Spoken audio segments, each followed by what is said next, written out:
Alright.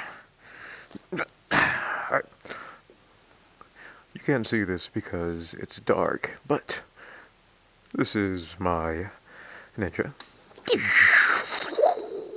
And this is what it sounds like when it's starting up.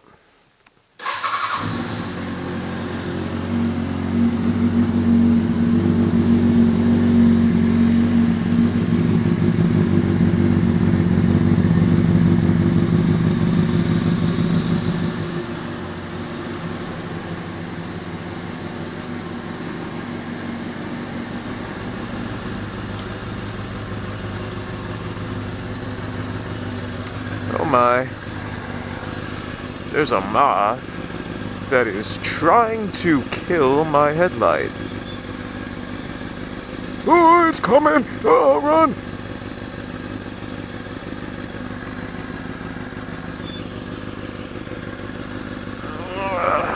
Alright, little moth. Alright, hey, calm down now. So I recently finished the Motorcycle Safety Foundation course, or MSF course. It was a good course, for sure.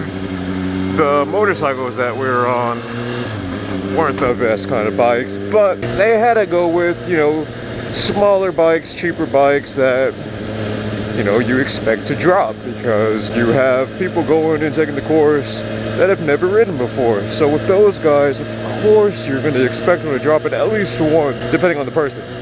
It's not just like, oh, every single new person is going to drop the bike, because that is definitely not the case. But yeah, so the bikes were little 125cc, 250cc cruiser-esque type of bikes, and that was interesting. This morning was the first time back on this bike since the course, and I was like, it was weird. I got on and I didn't know, or I put my feet where the foot pegs were and the gear shift was on the cruiser, you know, because I was on that for a good it's like 12 hours maybe or so, and it was like, man, it was weird. Motorcycle Safety Foundation course, definitely recommend it to anyone, whether you be an experienced rider who's been riding for a while or someone who's just like brand new.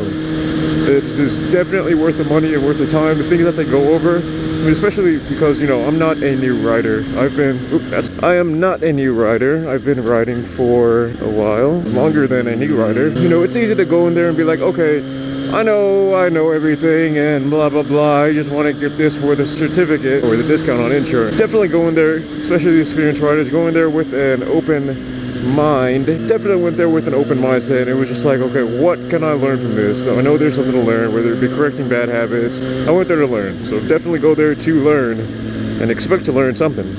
I definitely walked away with more knowledge than when I went in, so it's definitely a plus. If you're not familiar with it, the first day is primarily classroom stuff, and then you get to riding. You know, they go over like the basic do's and don'ts, and then like stuff about the bike, the different parts of the bike, handlebars, where the front brake is, how much braking power that provides, the rear brake, the clutch, starter, kill switch, or the engine cutoff switch. And then you finally get out to riding, and then of course, you know, so the first couple exercises were good, you know, basic stuff, starting, stopping, all that. And then the second day is more riding, majority of that's riding. And then you really get into like some cool stuff. You know how it's like, those of us who have learned on a bike without taking any formal training or anything have like learned like counter steering. Like when I learned about counter steering, it was like, I didn't really, like I read about it and like I watched videos, you know, like More Than 13 or whatever.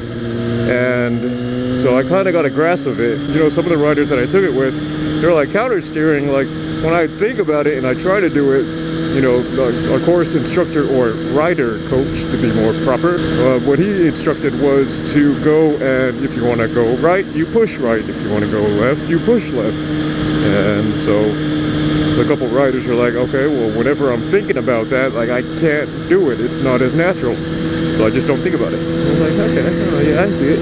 And I learned the opposite. I learned if I want to go left, I pull right.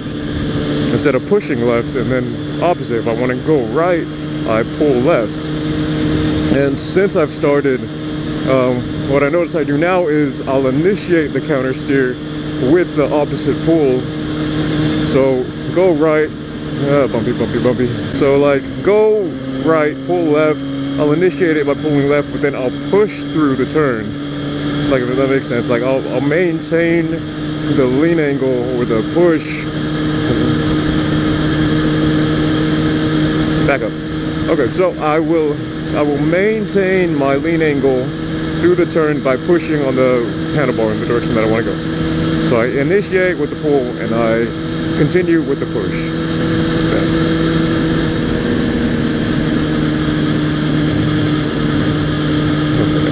Some things that I got from it. Of course, you know, everyone knows about the box and, you know, the super tight turning spaces, and it's like I was kind of anxious when we were doing that, because, you know, it's like I've done U-turns and stuff, but it's not in that close of a quarters as the box was. It's like on the road, which is like, you know, go into median and turn and you're good. Oi, oi, oi, oi, oi, oi. See, are you turning left or are you turning right? You're turning left. Okay. So emergency braking, he had us get into the habit of shifting into first gear when you brake, which is like I shift into first gear whenever I go and like I'm at a stop, but I never thought about, okay, so scenario is you are panic braking because something happened in front of you, but then you look in your rearview mirror or you catch like a glimpse of the car behind you and they are not slowing down. You know they're going to plow into you. So what do? If you are still in second gear or third gear or whatever gear you're in, you can't go and accelerate as fast as you could if you were in first. Now, keep in mind, this is like panic braking. You are, you know, nailing the brakes without skidding. So you're going, you're braking. And he had us get into the habit of when you're, you know, braking, you clutch in and you downshift into first, which I've never done before. And I see where it comes into play now, and it makes sense. I think the main point is just to take the course for the knowledge of it, and, you know, for experienced riders, it's always good to go and get, you know, a reminder about some things that we're overlooking, a reminder of things that, you know, we may not be doing, because, you know, it's easy to get into the habit of, you know, just like bad habits. And having an instructor who knows like hardcore safety, road safety, having him go and or her go and just like say stuff and teach stuff that is, you know, pretty common sense, but a good reminder. Like some things that we're just not consciously aware of. Yeah.